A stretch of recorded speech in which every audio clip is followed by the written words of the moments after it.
कल हमने अपना मॉडर्न फिजिक्स का पहला लेक्चर लिया जिसमें फोटोन थ्योरी का जिक्र किया था। और फोटोन थ्योरी में कुछ पॉइंट्स, कुछ डायग्राम बना के हमने समझे। तो एक पैकेट की एनर्जी को कौन कंट्रोल करता है, इंटेंसिटी या फ्रीक्वेंसी? एक फोटोन की एनर्जी को कौन कंट्रोल करता है, इंटेंसिटी या फ्रीक्वेंसी? फ्रीक्वेंसी। E बराबर एच न्यू हमने पढ़ा था। न्यू जब तक सेम रहेगा एक पैकेट की एनर्जी, देखो मैंने बोला रेड लाइट के लिए दूसरी बार भी रेड लाइट, इंटेंसिटी डबल की तो क्या एक पैकेट की एनर्जी चेंज हुई थी? नहीं हुई। वो वन का वन ही था, नंबर ऑफ पैकेट्स बढ़े थे। तो एक सिंगल पैकेट की जो एनर्जी है उसको कंट्रोल कौन करता है? फ्रीक्वेंसी, ना कि इंटेंसिटी। इंटेंसिटी और फ्रीक्वेंसी दोनों मिलके नंबर ऑफ फोटॉन्स को कंट्रोल करते हैं, नंबर ऑफ पैकेट्स।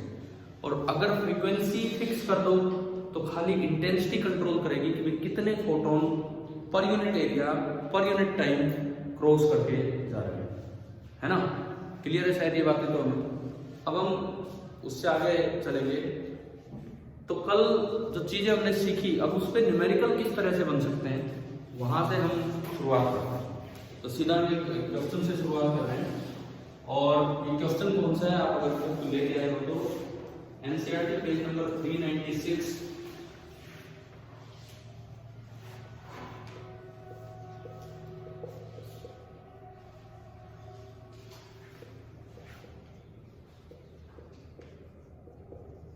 एग्जाम्पल 11.1 मिल गए। मैं देखता हूं इसमें क्या दिया है क्या नहीं दिया है, क्योंकि कल जो पढ़ा फोटोन थ्योरी, अब उसमें अब देखते हैं कि वो पॉइंट्स कैसे अप्लाई करने हैं आपको।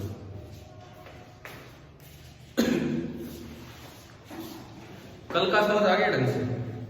तो मैं एक दो सवाल अगर पूछूं आपसे, अभी पूछा था इनसे, आप बताओ पूछूंगा कि एक पैकेट की एनर्जी, एक फोटोन की एनर्जी को कौन डिसाइड करता है, इंटेंसिटी ऑफ लाइट या फ्रीक्वेंसी ऑफ लाइट?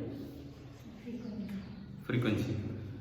जब तक फ्रीक्वेंसी सेम है, इंटेंसिटी बढ़ाने से पैकेट नहीं बढ़ेगा, एनर्जी नहीं बढ़ेगी। नंबर ऑफ फोटॉन्स को कौन डिसाइड करता है? दोनों, इंटेंसिटी भी और फ्रीक्वेंसी भी। लेकिन अगर फ्रीक्वेंसी सेम है तो खाली इंटेंसिटी कंट्रोल करेगा नंबर ऑफ फोटॉन्स को। ठीक है, तो अब हम इस पे सीधा एक क्वेश्चन से शुरुआत करते हैं कि जो फोटोन थ्योरी पढ़ी उस पे किस टाइप से सवाल आ सकते हैं। तो आपकी बुक में ये मैंने लिख दिया है, ये वाला क्वेश्चन है।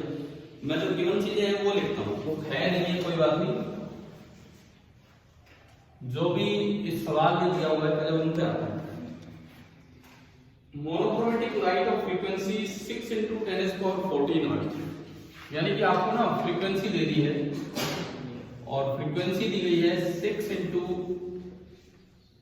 10⁻14 हर्ट्ज, ये आपको फ्रीक्वेंसी दी है। Is produced by laser, the power emitted is 2 × 10⁻³ volt. अब एक नई चीज इन्होंने दी इस बार, that is power 2 × 10⁻³ volt. Power, हम इंटेंसिटी की बात कर रहे थे लेकिन इन्होंने पावर दी।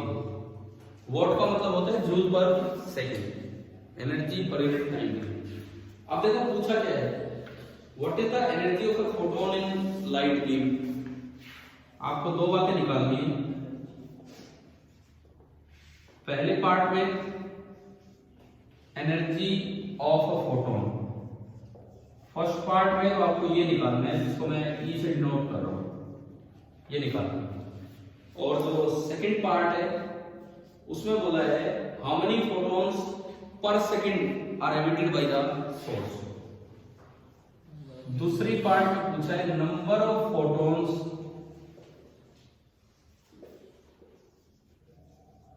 पर सेकंड। आज का लेक्चर फोटोन थ्योरी पे ही है, लेकिन किस तरह की चीजें उन पे आ सकती है उन चीजों पे हम कल उनके पोस्टुलेट्स कर रहे थे। तो ये दो चीजें आपको निकालनी है। इसको मैं n से रिप्रेजेंट कर देता हूं, या n छोड़ो, अभी देखते हैं क्या होगा। आप ट्राई करेंगे एक बार, कल का सोचिए क्या है एनर्जी ऑफ फोटोन कैसे करता है।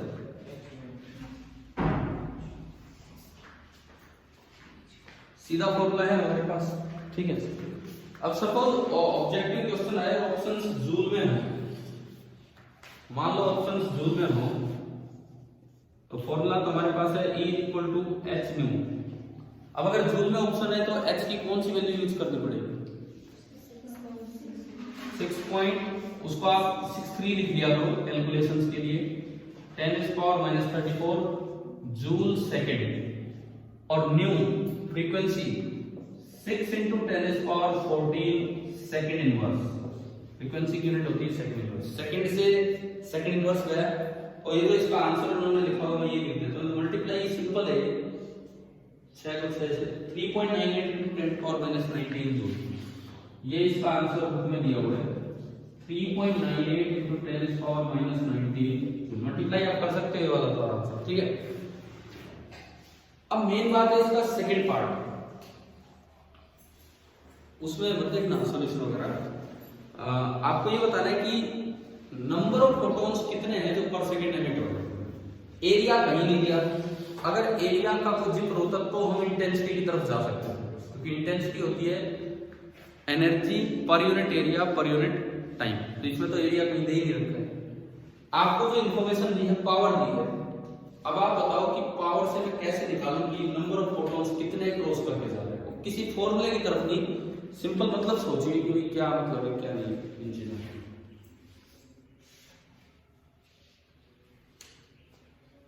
आ रहे समझ कैसे? एरिया तो है ही नहीं कहीं, एरिया का जिक्र ही नहीं हो रहा सवाल में। मुझे बताना है कि कितने फोटोन, देखो मैं कहता हूँ फॉर्मूलों की तरह ज्यादा जाओगे तो फिर अटक जाओगे कहीं ना कहीं, क्योंकि फॉर्मूला में कोई बच्चा जाएगा उसको समझ नहीं आएगा एरिया नहीं दे रखा कैसे करोगे, किसी फॉर्मूले में एरिया तो आ जाता है। अब आप मतलब की तरफ चलो, जो अंकल डायग्राम बना रहे थे उनकी तरफ चलिए। देखिए जैसे सपोज ये कोई भी मैंने एरिया लिया, कोई भी एरिया, और कुछ फोटॉन्स क्रॉस करके जा रहे हैं। ये एरिया वो है जो सोर्स का एरिया है, क्योंकि इन्होंने क्वेश्चन में बोला है कि number of photons emitted by the source.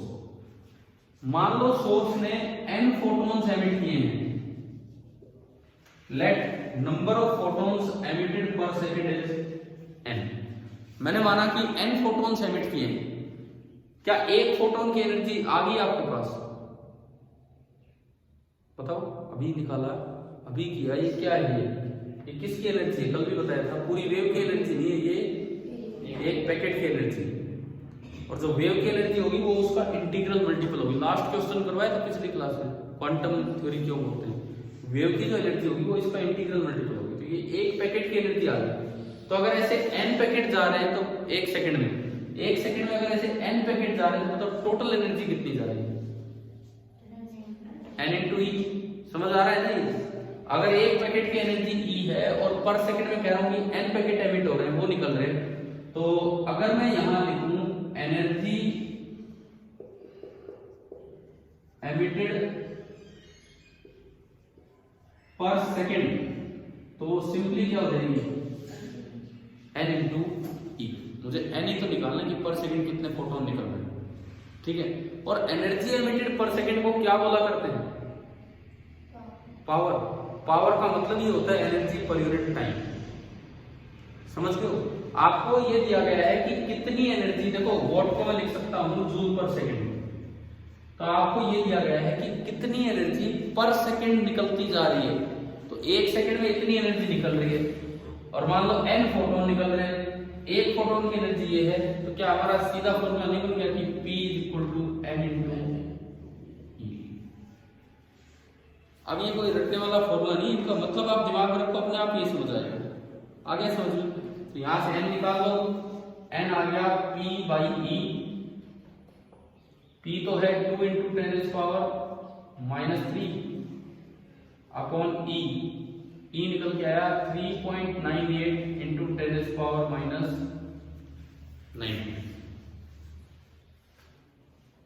अब ये इंटीग्रल वैल्यू लेनी है, बिकॉज ये नंबर ऑफ फोटॉन्स है, तो इसका आंसर है 5 × 10⁻15 फोटॉन।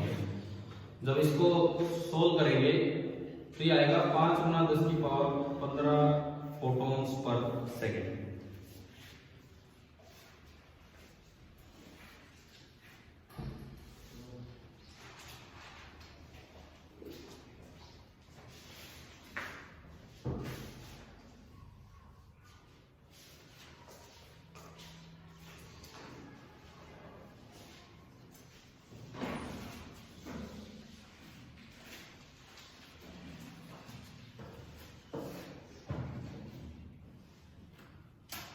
ये क्वेश्चन सिंपली आपको फोटोन एनर्जी कैसे देखनी है, क्या मतलब है, उन्हीं पे था और इंटेंसिटी के बजाय पावर पे था ये क्वेश्चन।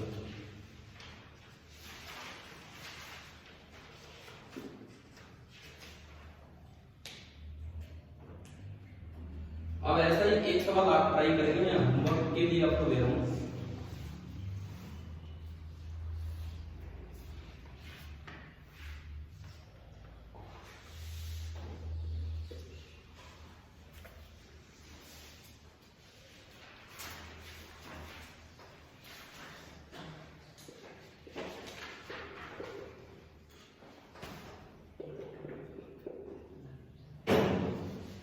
ये आप घर से ट्राई करके ये वाला सवाल फोटोन थ्योरी के ऊपर, ये इनका क्या मतलब है एनर्जी का और ये सब एक बार देख जरूर लो अपनी किताब में। पेज नंबर कई बार इधर उधर हो जाते हैं, इस पेज पे दिया है कि नहीं दिया, तो नई पुरानी बुक्स में कई बार पेज नंबर का डिफरेंस आ जाता है।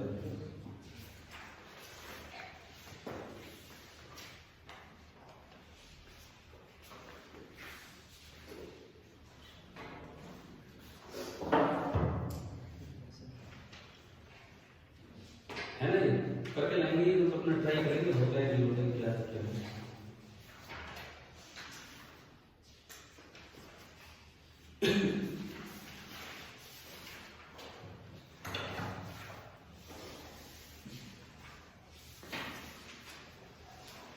अब हम इफेक्ट्स पे अभी नहीं जा रहे, मैंने फिर बोला था कल भी, वैसे तो 3 इफेक्ट हैं। कौन कौन से? Black body radiation, photo electric effect and Compton effect. Detail में जो 12th के सिलेबस में है ज्यादा, वो कौन सा है? Photo electric effect. लेकिन इफेक्ट्स पे हम आएंगे, तीनों का थोड़ा थोड़ा जिक्र करेंगे। फोटो इलेक्ट्रिक इफेक्ट का डिटेल में करेंगे, बाकी 2 का भी जिक्र करेंगे। लेकिन उससे पहले एक बार फोटोन थ्योरी अच्छे से समझने की भी क्या है, ठीक है। तो कल लास्ट जो पॉइंट लिख पाया गया था उसमें ये था कि जब कोलिजन होता है तो फोटोन भी ऐसे ही फोर्स लगाते हैं जैसे कोई मटेरियल पार्टिकल। मैंने कहा था रोड को भी टेढ़ा करके दिखा दिया था, मतलब फोटोन भी ऐसे फोर्स लगाता है जैसे कोई मटेरियल पार्टिकल टक्कर मार रहा हो। तो वो वाला पार्ट हम पढ़ते हैं। तो नेक्स्ट हेडिंग आप डालना,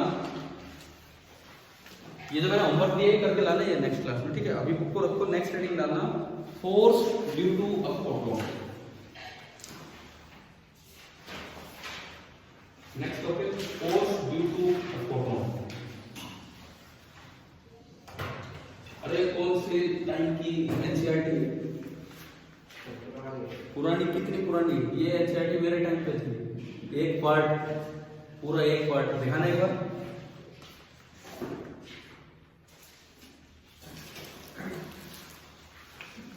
ये कंप्लीट एक बुक हमारे टाइम पे हुआ करती थी और इसमें थोड़ी ज्यादा डिटेल में फिजिक्स है बजाय कि जो अब की एनसीईआरटी है।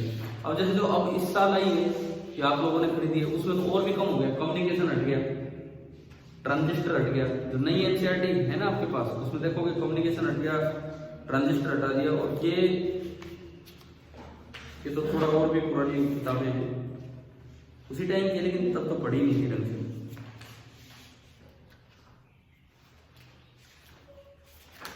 इनमें हर चैप्टर में कुछ ना कुछ डिटेल तो एक्स्ट्रा मिल ही जाती है, नंबर ऑफ क्वेश्चंस भी एक्स्ट्रा मिल जाते हैं, परंतु वो कुछ पोर्शन हटा दिया गया है, इसलिए हम अब उसे नहीं देखते। लो चलो अब हम फोर्स की तरफ चल रहे हैं कि फोर्स ड्यू टू रेडिएशन कितना फोर्स करेगा।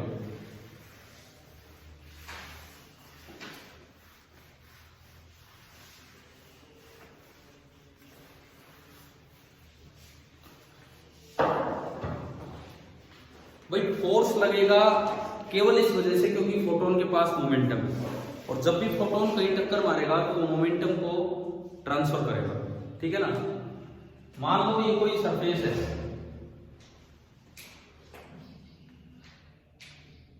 कोई भी एक सरफेस है और मैं कहता हूं ये एक ओपेक पार्ट है। ओपेक मतलब क्या, इसमें से कुछ ट्रांसमिट होगा आगे, लाइट, क्या इसमें से लाइट ट्रांसमिट होगी? ओपेक मतलब बिल्कुल नहीं होगी, ट्रांसपेरेंट होता तो जाती है ना। तो लाइट के दो पार्ट हो सकते हैं, लाइट का कुछ हिस्सा रिफ्लेक्ट हो जाए और कुछ हिस्सा एब्जॉर्ब हो जाए, दो चीजें हो सकती हैं। यानी कि अगर आप यहां से लाइट इस पे डालते हैं, ये इंसिडेंट लाइट है, तो दो पार्ट में ब्रेक होनी है यहां जाके, कुछ पार्ट तो रिफ्लेक्ट हो जाएगा एंड कुछ पार्ट एब्जॉर्ब हो जाएगा। और जो एक सिंगल फोटोन चल के आएगा, सिंगल फोटोन, उसका लीनियर मोमेंटम कितना है? h/λ। ये हम मान के चल रहे हैं कि इसमें से कोई ट्रांसमिशन नहीं हुआ। एक बार बनाओ ये डायग्राम, कोई ट्रांसमिशन नहीं हुआ इस सरफेस में से,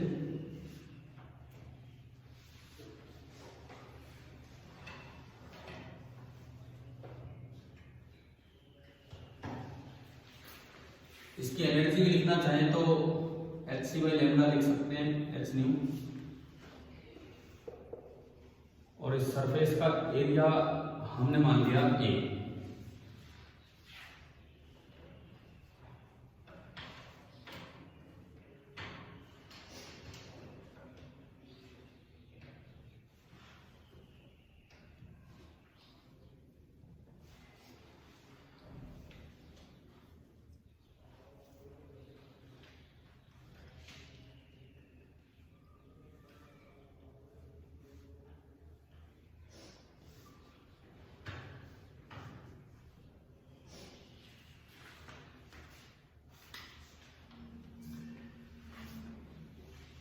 हो गया बोला? देखो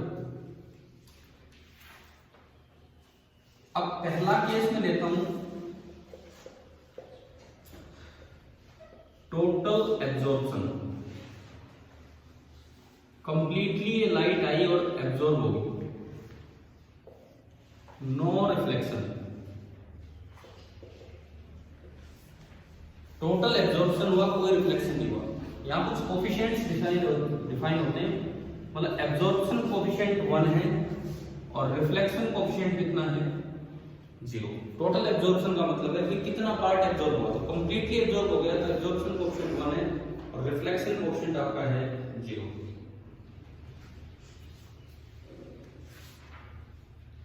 अब अगर मैं बात करूं फोर्स ऑन द प्लेट, इस लाइट की वजह से प्लेट पे जो फोर्स लग रहा होगा, इस सरफेस पे जो फोर्स लग रहा होगा F, that will be equal to IA/c। पहले लिखो फिर इसको समझो कि कैसे है। डायरेक्ट फॉर्मूला भी है यार इसमें, IA/c। डायरेक्शन जिधर लाइट जा रही है वो डायरेक्शन, जैसे इधर से लाइट आई तो टुवर्ड्स राइट, ये जो फोर्स लगेगा इस पे सरफेस पे F इधर लगेगा, ये F की वैल्यू है।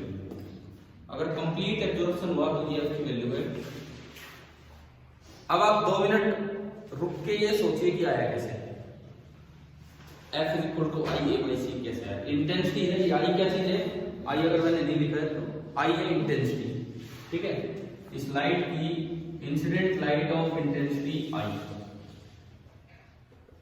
सारी चीजें पता तो होनी चाहिए कि क्या है।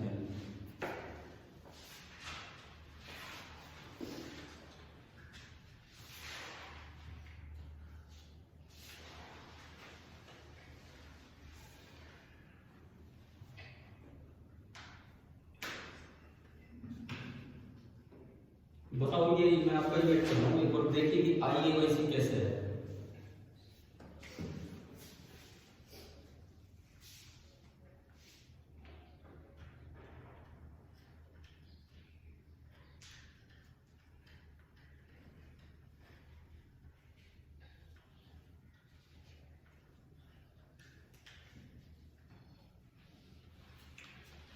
चलो मैं स्टेप बाय स्टेप करवाता हूं कि कैसे IA/c आएगा। फॉर्मूला जरूर याद रखना है। ये कौन सा केस है? जब ये कंप्लीट एब्जॉर्प्शन है, ठीक है?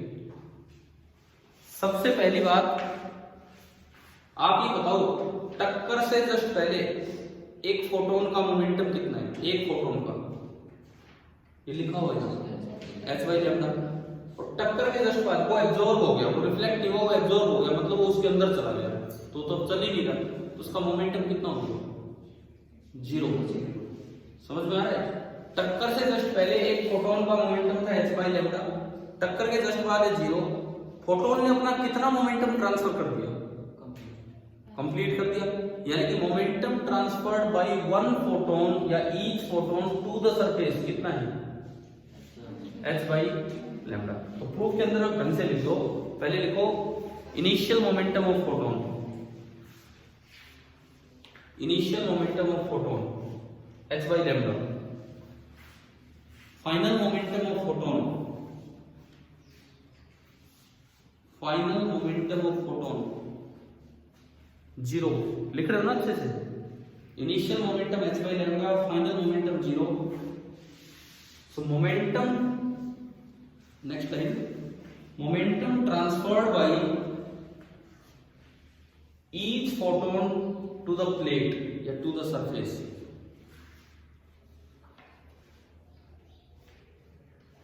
Momentum transferred by each photon to the surface बराबर कितना हो जाएगा? H by lambda. एक फोटोन ने इतना मोमेंटम ट्रांसफर किया, फोर्स का मतलब अगर आप न्यूटन लॉ की तरफ जाएं तो फोर्स होता है delta P by delta T, Newton second law. Force का मतलब है मोमेंटम ट्रांसफर्ड पर यूनिट टाइम को हम क्या बोलेंगे? फोर्स बोलेंगे। इसके बाद सीधा लिखो फोर्स बराबर मोमेंटम ट्रांसफर्ड पर यूनिट टाइम।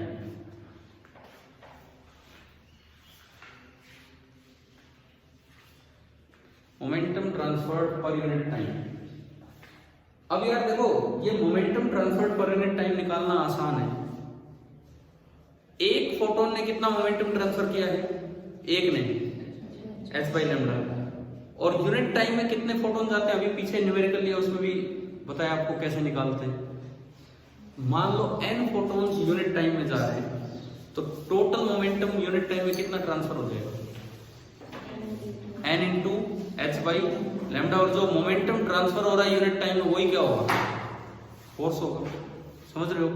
लिखते चलो ताकि आपको समझ में आए। आपने लिखा कि फोर्स ये है, अब लिखो late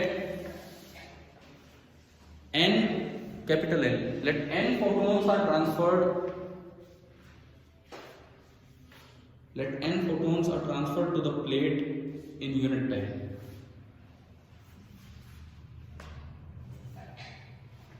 Let n photons are transferred to the plate in unit time. तो अगर n फोटोन ट्रांसफर हुए और एक ने मोमेंटम ट्रांसफर किया h बाई लैम्डा, तो टोटल कितना मोमेंटम ट्रांसफर हुआ यूनिट टाइम में? n into h by lambda. लिख दो मोमेंटम ट्रांसफर्ड इन यूनिट टाइम, मोमेंटम ट्रांसफर्ड इन यूनिट टाइम बराबर n into h by lambda. और यही तो फोर्स होता है। और फोर्स होता क्या है? यही फोर्स होता है मोमेंटम ट्रांसफर्ड इन यूनिट टाइम। तो उसके आगे लिख दो, सो F बराबर n into h by lambda. अब बात आती है कि n कहां से लेके आए, नंबर ऑफ फोटोन्स कहां से लेके आए? पहले इंटेंसिटी से लाओ पावर, अभी क्या था एक न्यूमेरिकल पावर से, और एक फोटोन की एनर्जी को डिवाइड करके नंबर ऑफ फोटोन आ गए थे। ठीक है, इंटेंसिटी आपको दे रखी है, कितनी है? आई। इंटेंसिटी होती है energy crossing a unit area in unit time. तो अगर यूनिट एरिया को क्रॉस करने वाली एनर्जी इतनी है, तो एरिया में से कितनी एनर्जी क्रॉस होकर जानी चाहिए? आई इंटू ए। ठीक है, लिखो ये बात, लिखो, फिर दोबारा समझ आ जाएगी आपको। Energy crossing a unit area in unit time बराबर I. Unit area in unit time बराबर I, capital I. So this implies energy through a area area in unit time, energy through a area, capital A area. This implies ऐसे ही कर दिया तो मतलब ये इसका मतलब है कि उससे हो रहा है, लिखने की जरूरत नहीं होती अलग से। Energy through a area in unit time कितनी होगी? जब यूनिट एरिया में से एनर्जी आई है तो ए एरिया में से कितनी एनर्जी आई? आई इंटू ए, तो नंबर ऑफ फोटोन ही आ गया यूनिट टाइम में। कैसे? पर टोटल एनर्जी तो कितनी आ रही है? आई इंटू ए आ रही है। और एक फोटोन की एनर्जी क्या होती है? H new. एक फोटोन अभी आज किया था सवाल, टोटल एनर्जी आपके पास ये रही और एक फोटोन की एनर्जी एच न्यू है, तो कितने फोटोन निकल के गए होंगे? इसका मतलब ये है कि आप आई इंटू ए को लिख सकते हैं एन इंटू एच। ऊपर आपने बोला है एन को बोल रखा है ना भाई, number of photons per second जो है वो एन है। एक फोटोन की एनर्जी क्या होती है? H new. यानी यूनिट टाइम में इतनी एनर्जी जा रही है और असल में जो एनर्जी जा रही है वो पावर होती है, that is intensity into area. इसको इक्वेट कर दो, आई ए बराबर एन एच न्यू। यहां से एन की वैल्यू आ गई, एन कितना है? आई ए अपॉन एच न्यू। इसको उठा के उसमें पुट कर दो, कोई अपना नंबर डाल देना, इसको उठा के उसमें पुट कर दो, तो जो टोटल फोर्स आया प्लेट पे, जो टोटल फोर्स आया N I A upon h nu into h by lambda. एच से एच कैंसिल हो गया, न्यू इंटू लेमडा क्या होता है? याद है ना ये रिलेशन? तो ये तो वेव का, ये फोटोन का नहीं है, वेव का रिलेशन है। Lambda is equal to C by nu. जब lambda equal to C by nu होता है तो न्यू इंटू लैम्डा क्या हो जाएगा आपका? सी हो जाएगा। तो total force on the plate कितना आया? आई ए बाई सी। देखो फॉर्मूला याद रखना बहुत जरूरी है, एग्जाम में पता नहीं यही चीजें ना कर पाए हम कि क्या फॉर्मूला बनेगा क्या नहीं। एक बार मैं दोबारा बना दूं, ये ठीक है, आपको लिखने में टाइम लगेगा। अब सोचो कितना आसान है। जब भी कभी इंटेंसिटी ऑफ वेव पता हो, उसको एरिया से मल्टीप्लाई कर दो, पावर आ जाएगा। क्योंकि पावर होती है एनर्जी पर यूनिट टाइम, और जो इंटेंसिटी होती है वो होती है एनर्जी पर unit time per unit area. तो अगर आप एरिया से इंटेंसिटी को मल्टीप्लाई करोगे तो पावर आ गई, ठीक है। और पावर आते ही, पावर का मतलब होता है यूनिट टाइम में कितनी एनर्जी क्रॉस करके जा रही है। और अगर आपके पास एक फोटोन की एनर्जी हो तो पावर को उस एनर्जी से डिवाइड करते आपको पता लग जाएगा number of photons unit time में कितने गए। और एक फोटोन ने जो मोमेंटम ट्रांसफर किया वो एच बाई लैम्डा है, और नंबर ऑफ फोटोन्स आ गए तो उससे मल्टीप्लाई कर दो, तो total momentum transfer per unit time आ गया। और वही क्या होता है आपका फोर्स। मतलब इस चीज को अगर मैं याद करना चाहूँ बिल्कुल एक बार में, तो देखो ऐसे याद हो जाना चाहिए सीधा, फटाफट अगर आपको करना हो क्या याद हो जाना चाहिए? देखिए पहली बात है इंटेंसिटी दे रखी है, एरिया से मल्टीप्लाई कर दो, क्या आ गई? पावर। पावर को अगर मैं एक फोटोन की एनर्जी से डिवाइड कर दूं तो नंबर ऑफ फोटोन्स क्रॉसिंग पर सेकंड आ गया, ठीक है। तो नंबर ऑफ फोटोन्स पर second that is power upon एक फोटोन की एनर्जी। याद हो जाएगा ना आपको ये क्या है? यानी कि ये आपका आया आई ए अपॉन एच न्यू, और इतने फोटोन पर सेकंड जा रहे हैं, और एक फोटोन कितना मोमेंटम ट्रांसफर कर रहे हैं? H by lambda. तो जो मोमेंटम ट्रांसफर्ड पर सेकंड मतलब delta P by delta T that is an into H new. ये आपका आया आई ए बाई एच न्यू इंटू, क्या लिखा हमने?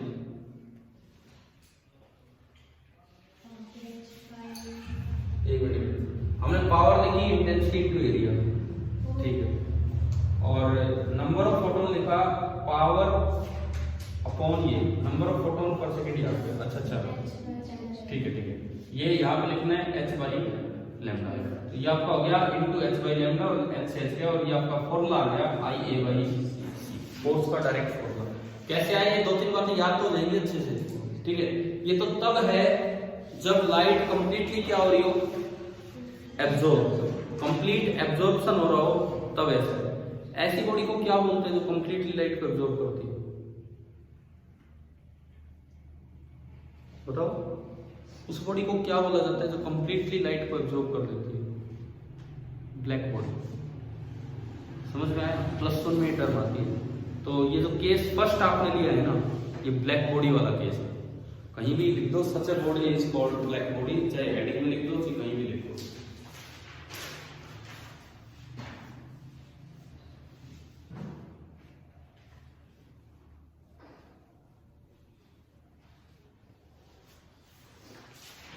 अब यहाँ पे एक टर्म डिफाइन होती है जो हो सकता है ई वेव एक समय पढ़ दिया हो, रेडिएशन प्रेशर। एक टर्म आती है रेडिएशन प्रेशर। तो केस सेकंड पे जाने से पहले इसी में लिख लो रेडिएशन प्रेशर। भाई प्रेशर का फॉर्मूला क्या होता है? Force per unit area. Force आप निकाल चुके हो, फोर्स अभी आपने निकाला था, क्या आंसर आया फोर्स का? I/C। उसको अगर मैं एरिया से डिवाइड कर दूं तो वो क्या आ जाएगा? Radiation pressure. तो सीधा निकाल दो फॉर्मूला, रेडिएशन प्रेशर P बराबर F/A बराबर I/C। तो अगर कंप्लीट एब्जॉर्बर है तो वहां पे रेडिएशन प्रेशर आपका हो जाएगा I/C। समझ आ गया? अब चलो केस सेकंड। देखो आप अपनी कॉपी में हेडिंग देखिए, केस फर्स्ट की हेडिंग आपने क्या डाली? टोटल एब्जॉर्प्शन, उल्टा कर दो इसको। Case second total reflection, total reflection मतलब स्मॉल r बराबर 1 है ना, coefficient of reflection 1 and no absorption मतलब a बराबर 0। ऐसी बॉडी को क्या बोलते हैं?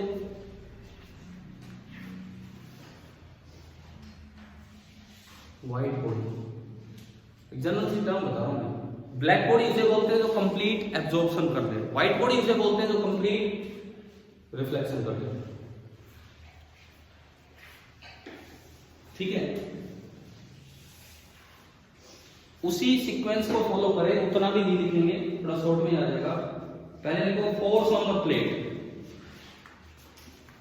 Force on the plate. पिछली बार क्या फॉर्मूला था? इस बार क्या बनेगा? तो अगर कंप्लीट रिफ्लेक्शन हुआ, चलो मैं पहले आपको फॉर्मूला बताता हूं, डबल हो जाएगा। क्या बनेगा? F बराबर 2IA/C। फोर्स जो है वो पहले से डबल हो जाएगा। कारण बताओ इसका क्यों डबल होगा? देखो आपका जो लिखना आपने स्टार्ट किया था ना एक्सप्लेनेशन, आपने लिखा initial momentum of the photon कितना? h/λ।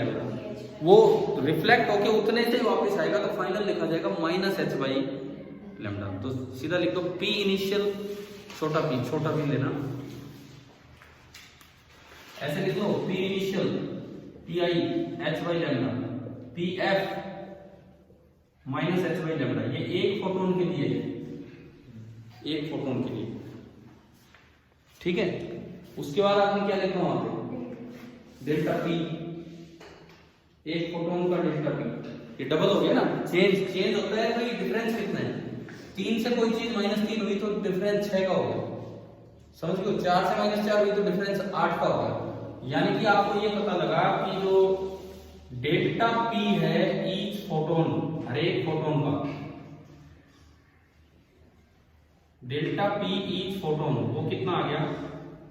2h/λ। इसके बाद देखो स्टेप ओके होगा, आप देखो अपना।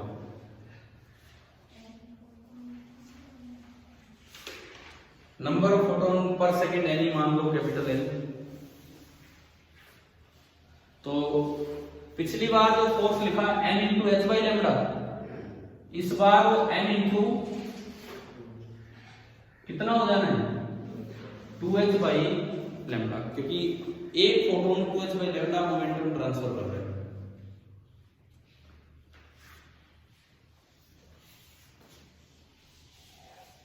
कैसे कर रहा है? अगर कोई कंफ्यूज हो कि यार ये 2h/λ कहां से आया, फोटोन का पहले मोमेंटम कितना था इनिशियल? h/λ। वो अपना कितना दे के आ गया कि उसका -h/λ हो गया। h/λ में से क्या घटाऊं कि -h/λ आ जाए?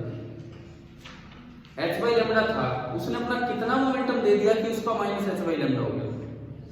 h बाई लैम्डा में से क्या घटाऊं कि माइनस h बाई लैम्डा हो जाए, 2h बाई लैम्डा घटाएंगे तभी तो इतना होगा, यानी कि वो अपना इतना दान करके आ गया और ये कर देंगे। समझ में आ रहा है क्या? ठीक है, अब इसको बढ़ा लो आगे, वही सेम स्टेप्स है और आप देखो लास्ट में फॉर्मूला में 2 लगता लगता आ जाएगा।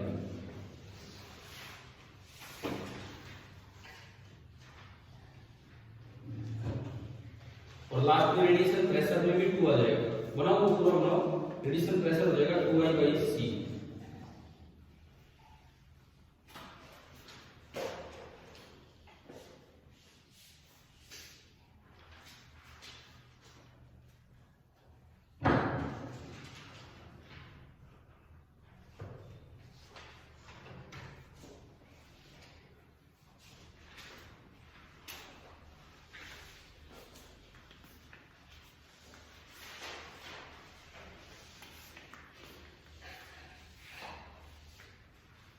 कर लोगे ना? कर पा रहे हो नहीं ये तो काम को। रेडिएशन प्रेशर का फॉर्मूला पहुंचाइए 2I बाई C आना चाहिए, आ गया। तो अब देखो रिजल्ट, मैं फोर्स की बात कर रहा हूं, अगर कंप्लीट एब्जॉर्प्शन है तो फोर्स आया IA बाई C, आपने कर दिया हो गया ना? ठीक है, अगर कंप्लीट एब्जॉर्प्शन है तो फोर्स आया IA बाई C, अगर कंप्लीट रिफ्लेक्शन है तो फोर्स कितना आया 2IA बाई C। प्रेशर की बात करो तो एरिया से डिवाइड करके लिख दो I बाई C या 2I बाई C। लेकिन जो जनरल केस होते हैं ना, प्रैक्टिकल केस, उनमें ना तो कंप्लीट एब्जॉर्प्शन होता है और ना कंप्लीट रिफ्लेक्शन। कोई भी बॉडी ना तो परफेक्ट ब्लैक बॉडी होती है और ना परफेक्ट व्हाइट बॉडी। कुछ पार्ट लाइट का हम एब्जॉर्ब करते हैं और कुछ पार्ट लाइट का हम रिफ्लेक्ट करते हैं। तो ऐसे केस में क्या करना होता है, आपको कोफिशिएंट्स दिए जाएंगे। ट्रांसमिशन हम मानते हैं ओपेक प्लेट है तो ट्रांसमिशन तो है नहीं, ट्रांसमिशन तो है नहीं। मान लो कुछ R आपको दिया, कुछ A आपको दिया, इस तरह मिलेगा कि इनका सम 1 हो। क्यों? जैसे मान लो R है 0.6 तो A कितना हो जाएगा, मतलब 40% लाइट तो एब्जॉर्ब होगी और 60% लाइट रिफ्लेक्ट होगी। अगर ये ट्रांसपेरेंट होता तो कुछ ट्रांसमिशन भी हो जाता, फिर वो हटाना पड़ता है ना, उस पर हम नहीं जा रहे। तो केस थर्ड,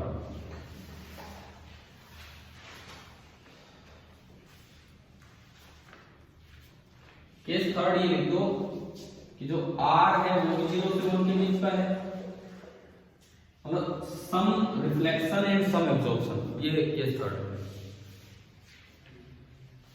केस थर्ड आपका ये है सम रिफ्लेक्शन एंड सम एब्जॉर्प्शन, ये है आपका केस थर्ड।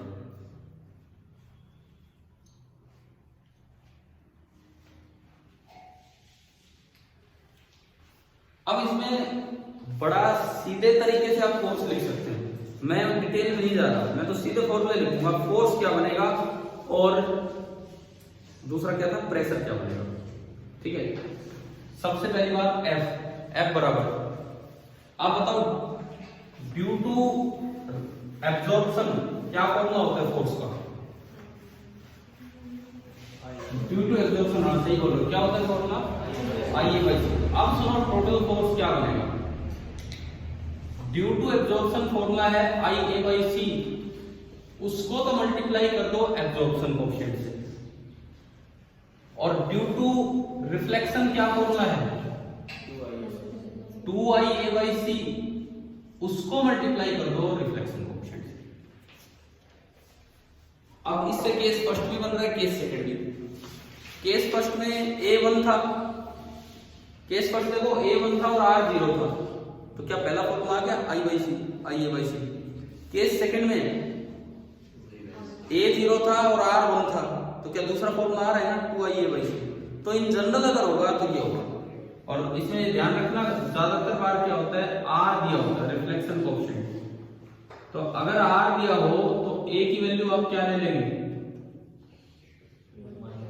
1 माइनस R, तो ये जो F टोटल बनेगा प्लेट पे वो बन जाएगा 1 minus R into IA by C plus R into 2IA by C। मतलब ऐसे हम क्वेश्चन में यूज कर सकते हैं। दूसरी बात रेडिएशन प्रेशर की मैं बात करूं,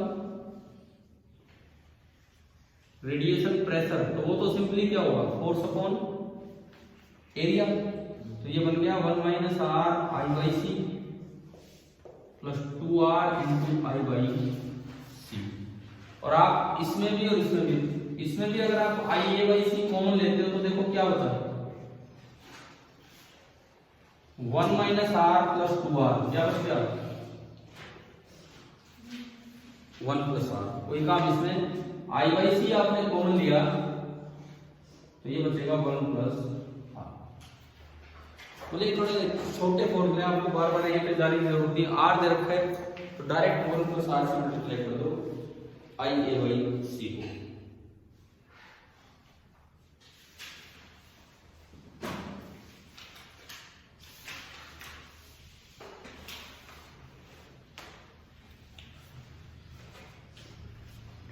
क्या रिजल्ट समझ आ रहा है? क्या फोटोन बीम की वजह से कितना फोर्स लगेगा या कितना प्रेशर एक्सर्ट करेगा, ठीक है। और फिर सवाल ये आता है कि फोटोन बीम इतना तगड़ा प्रेशर का फॉर्मूला आ गया, क्या सनलाइट का फोर्स हमें महसूस होता है क्या? हम धूप में निकलते हैं, क्या ऐसा लगता है धूप ने टक्कर मार दी कहीं गिर गए जाके या साइड बच के निकल रहे? नहीं होता ना ऐसा। क्यों? फोर्स तो लगाती है सनलाइट, फिर क्यों नहीं बताओ? ना डिस्टेंस नहीं, इस फॉर्मूले में नीचे क्या आ रहा है? नीचे सी की वैल्यू कितनी होती है 3 इंटू 10⁸ ये इतनी बड़ी वैल्यू है, इस वजह से फोर्स बहुत ही कम लगता है। समझ आ रहा है? आप ये वैल्यू बताओगे कि रेडिएशन प्रेशर ऑफ सनलाइट कितना है, विजिबल लाइट जो है ना हमारी उसका, और मैं आपको हिंट देता हूँ कहाँ से आपको मिल जाएगा। आपके एनसीईआरटी पार्ट फर्स्ट में ईएम वेव वाला चैप्टर, ईएम वेव वाला चैप्टर निकोल एंड हल दो वैज्ञानिक थे जिन्होंने ये चीजें नहीं पता की थी वही वहां पे आप पता करके आओगे कि रेडिएशन प्रेशर से रिलेटेड क्या डाटा है। तो पार्ट फर्स्ट ही है क्या आपके पास? पार्ट सेकंड है ना? हाँ, तो पार्ट फर्स्ट में आप ये वैल्यू पता करके लाओगे, ठीक है। मुझे पता है वैल्यू, लेकिन मैं आपके लिए छोड़ रहा हूँ। क्लियर है कि कितना ये सब था तो उन्होंने सजेस्ट किया, और उस बुक में वहां लिखा भी हुआ है कि ये इतना कम इसलिए है क्योंकि डिनोमिनेटर में सी आ रहा है। अब सोचो अगर लाइट की स्पीड कम होती तो क्या हो जाता? अगर लाइट की स्पीड कम होती तो ये फोर्स ज्यादा हो जाता, फिर तो धूप से भी बच के निकलना पड़ता। धूप में टिकते मुक्के और कुछ नहीं है, ऐसा हाल हो जाता। वो तो ठीक है, चलो जैसा भी बना हुआ है। फॉर्मूले हमारे क्या है? अगर अलग अलग है, रिफ्लेक्शन अलग और एब्जॉर्प्शन अलग, तो या तो ए और आर अलग पता है तो उनसे मल्टीप्लाई कर दो। खाली आर पता है तो जो आई ए बाई सी है ना उसको 2 से नहीं, कंप्लीट रिफ्लेक्शन होता तो 2 से करते, कंप्लीट एब्जॉर्प्शन होता तो 1 से। सपोज क्वेश्चन में दिया हो 70% रिफ्लेक्शन हुआ है, 70% रिफ्लेक्शन हुआ है तो आर कितना 0.7, तो आप 1.7 से मल्टीप्लाई कर दो इसको तो फोर्स आ जाएगा, ठीक है। नहीं तो अलग अलग करके ऐड करोगे। एक सवाल लेते हैं, चलिए। प्लेट ऑफ मास, क्वेश्चन लिखिए। A plate of mass 10 gram is in equilibrium in air. A plate of mass 10 gram is in equilibrium in air due to the force exerted by a light beam. Due to the force exerted by a light beam.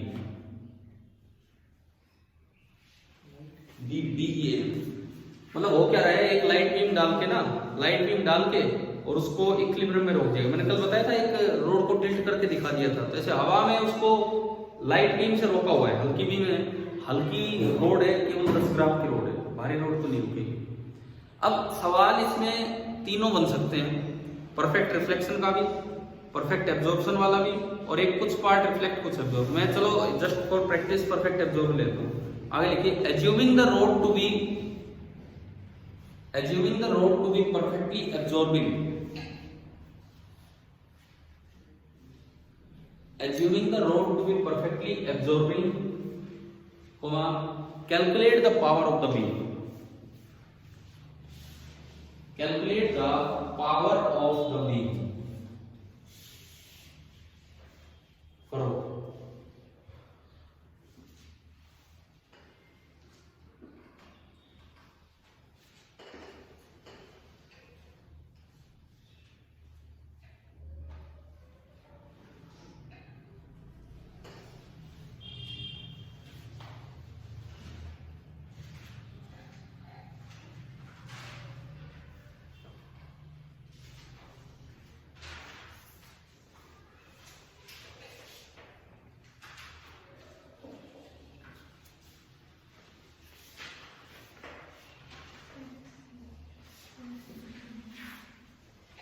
देखो बस एक ही चीज दिमाग में आनी चाहिए कि power तक कैसे पहुंचे। तो आप ये बताओ, सबसे पहले तो मैंने एफबीडी बनाया, free body diagram plate. Plate पे नीचे कौन सा फोर्स लग रहा होगा? mg। तो ऊपर जो फोर्स है वो बीम का फोर्स होगा, नीचे से बीम डाली गई होगी। इसका मतलब जो लाइट रेडिएशन है वो यूं डाली जा रही है, ये लाइट है, तो ये आपका फोर्स फोटॉन्स का है, और ये इक्विलिब्रियम में है, तो नेट फोर्स कितना है? 0। आपको बोला गया ये परफेक्टली एब्जॉर्बिंग है, तो R 0 और A 1। तो अगर ऐसा होता है तो फोर्स का क्या फॉर्मूला होता है बताओ? IA by C। A इस प्लेट का एरिया है, और ये इक्विलिब्रियम में है। इक्विलिब्रियम में है तो नेट फोर्स कितना होगा? 0। I into A by C that should be equal to mg, क्योंकि F net 0 है। ठीक है, इक्वेशन बन गई। अब मुझे क्या निकालना है? पावर क्या होती है? I into A। अब देखो क्वेश्चन में इंटेंसिटी नहीं, पावर पूछ ली, एरिया दे दिया। पावर दिमाग में रखो ना, पावर थी एनर्जी पर यूनिट टाइम, और इंटेंसिटी थी पर unit time per unit area. तो ये चीज तो हमें पता होनी चाहिए कि जो इंटेंसिटी होती है that is equal to power divided by area, या पावर क्या होती है? I into A। धीरे धीरे देखो ये फॉर्मूले याद होंगे या दिमाग में बैठेंगे तभी तो सवाल जल्दी होंगे। समझ आ गया? तो हमसे पावर ऑफ द बीम पूछी थी, तो फॉर्मूला बना P by C is equal to mg। जो power of the beam I that is m into acceleration due to gravity into c। अब मैं वैल्यू पुट करूं, मास कितना दिया है? 10। तो मैं वैल्यू यहाँ क्या रखूं? यहाँ 10 क्यों रखे भाई? ऐसा यूनिट ग्राम की होती है, ऐसा यूनिट क्या होती है? किलोग्राम। जी ये एक्सेलरेशन ड्यू टू ग्रेविटी 9.8, और सी 3 into 10⁸ आप इसको भी लगभग 10 ले लो, तो ये पावर आ गई 4 में। देखो 10 की पावर 1 2 10 3 वैल्यू 7 होती है, 3 into 10⁷ आगे नेक्स्ट। अगर सवाल में दिया होता परफेक्टली रिफ्लेक्टिंग है, तो अगर यही क्वेश्चन ऐसे होता, ये अभी आ गया समझ क्या है? अगर यही क्वेश्चन ऐसे होता कि परफेक्टली रिफ्लेक्टिंग है, तो R1 होता A0। अब जो फोर्स लगता है वो कितना हो जाता? 2IA by C। तो 2 times IA by C, तो 2 times P by C, तो P आ जाता है mgc by 2, और डिवाइड बाई 2 चलता, तो आंसर में क्या आ जाता? 1.5। चाहे तुम लिख दो यार, अपनी लाइन बस वैसे ऐड कर दो। If the plate were perfectly reflecting, last में लिख देना, if the plate were perfectly reflecting then power required is this 1.5 into 10⁷। अगर परफेक्टली रिफ्लेक्टिंग होता तो 2 से डिवाइड कर देते और आधी पावर से काम चल जाता।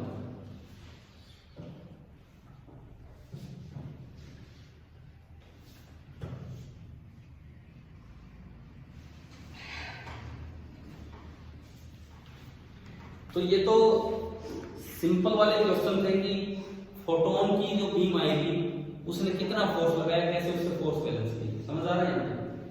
लेकिन सवालों में जरूरी नहीं है कि बीम नॉर्मली ही आए, परपेंडिकुलर ही आए। ऐसा भी हो सकता है कि बीम किसी एंगल क्या है। तो अगला काम हम फिर से क्या देखेंगे कि force on a plate and radiation pressure दोनों चीजें निकालेंगे, लेकिन बीम कैसे लेंगे, ऑब्लिकली इंसिडेंट। तो नेक्स्ट हेडिंग आप डालना, ये हो गया भाई, नोट हो गया, obliquely incident beam, obliquely incident beam on opaque plate.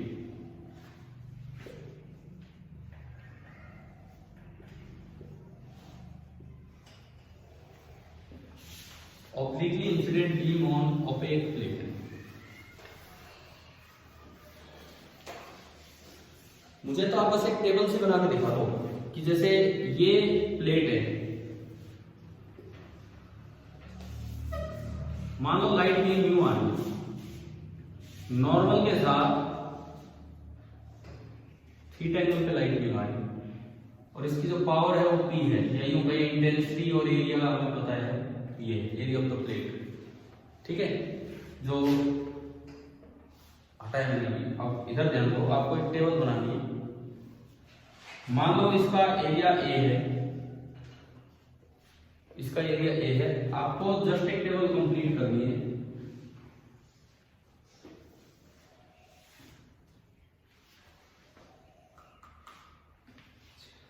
सबसे पहली बात मैं 3 केस लूंगा, वही 3 केस।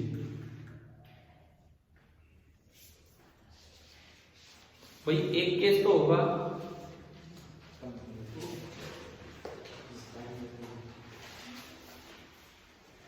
A1 और R कितना 0।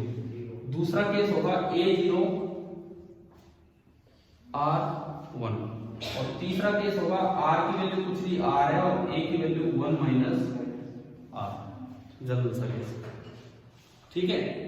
आपको क्या लिख के दिखाना है, आपको एक तो फोर्स ऑन द प्लेट लिख के दिखाना है इन टर्म्स ऑफ थीटा, और एक रेडिएशन प्रेशर लिख के दिखाना है इन टर्म्स ऑफ थीटा। तो बस आपको टेबल कंप्लीट करनी है, कुछ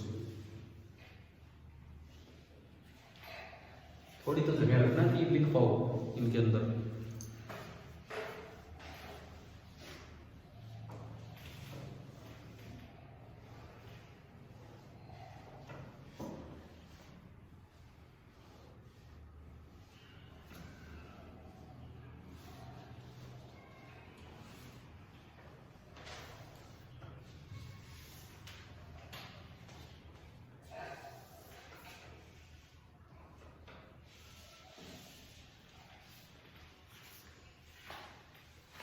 अच्छा ये बताओ, पहले केस में नॉर्मल वाले में एफ कितना आया था,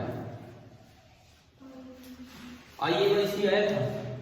पहले केस में नॉर्मल वाले में फोर्स आया था IA/C, और दूसरे में 2IA/C, और तीसरे में ना 1 माइनस R दी, वो दोनों जुड़ के R और दूसरा जुड़ के एक तो 2R बना था 2 टाइम्स, और एक 1 माइनस R टाइम्स, तो जुड़ के कितना बना 1 प्लस R। ये नहीं है, ये मत लिखना है, पहले सुनो अब कितना होगा, ये तो तब था एक कोस थीटा हो जाएगा। देखो कैसे, सुनो, अगर थीटा 0 होता, ये बीम बिल्कुल नॉर्मल आती तो थीटा कितना होता 0। अगर ये बीम बिल्कुल नॉर्मल आती तो थीटा 0 होता, और नॉर्मल बीम के केस में IA/C आना था, और थीटा 0 रखते हैं तो कोस 0 कितना होता है 1। अब आप ये बताओ कोस थीटा क्यों आया,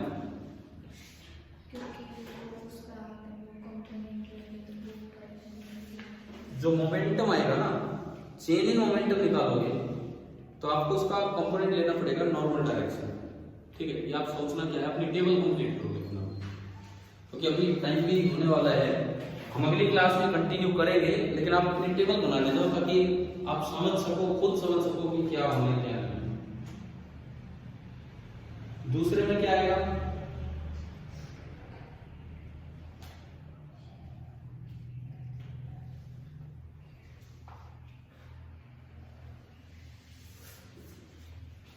दूसरे में क्या आएगा, मैंने एक लिख के दिखाया अभी, जस्ट एक आइडिया दिया आपको क्या है। आपका ये होमवर्क है कि आपको ना घर से ये 6 पार्ट्स भर के लाने हैं। ये फैक्टर है, लेकिन और क्या आएगा, और क्या आएगा, ये एक आइडिया दिया मैंने कि पहले में क्या होगा, कि सवाल समझ में आ गया क्या करना है। देखो मैंने आज रेडिएशन प्रेशर और फोर्स सिखाया नॉर्मल बीम का। अब आपको एंगल पे अगर बीम आए तो उस केस में सोचना है, मैंने एक का आइडिया दिया आंसर देके कि क्या होता है क्या नहीं। तो आपका होमवर्क यही है कि अगली क्लास के लिए ये अपना ये काम पूरा करके लाएं कि अच्छे वाला काम, ठीक है। अभी हम मैं कहता हूँ कि हम इफेक्ट्स पे गए नहीं है, अभी तक भी हम फोटोन थ्योरी ही पढ़ रहे हैं। और आज जो सीखा वो है कि फोटोन फोर्स कैसे लगाता है, वो जो आखिरी पॉइंट आखिरी पोस्टुलेट था उसी को समझा है कि भाई फोटोन ने फोर्स कैसे लगाया। तो आपका आज की क्लास के लिए काम बता देता हूँ। एक तो मैंने एनसीईआरटी का एक्सरसाइज नंबर 11.4 3 पार्ट है उसमें, ठीक है, एक तो वो, और प्लस दूसरा काम है कि आपको ये टेबल कंप्लीट करके लाना है। क्या? हाँ, और तीसरा काम रेडिएशन प्रेशर ऑफ सनलाइट के बारे में एक वैल्यू, और मैंने आपको हिंट दे दिया कहाँ है वो, एनसीईआरटी पार्ट फर्स्ट ईएमयू वाले चैप्टर में थ्योरी पार्ट में आपको ढूंढनी है, लाइन मिलेगी कि रेडिएशन प्रेशर किसने मेजर किया, ठीक है भाई। अगले दिन मतलब कल शाम को एक काम करके लाना, ठीक है।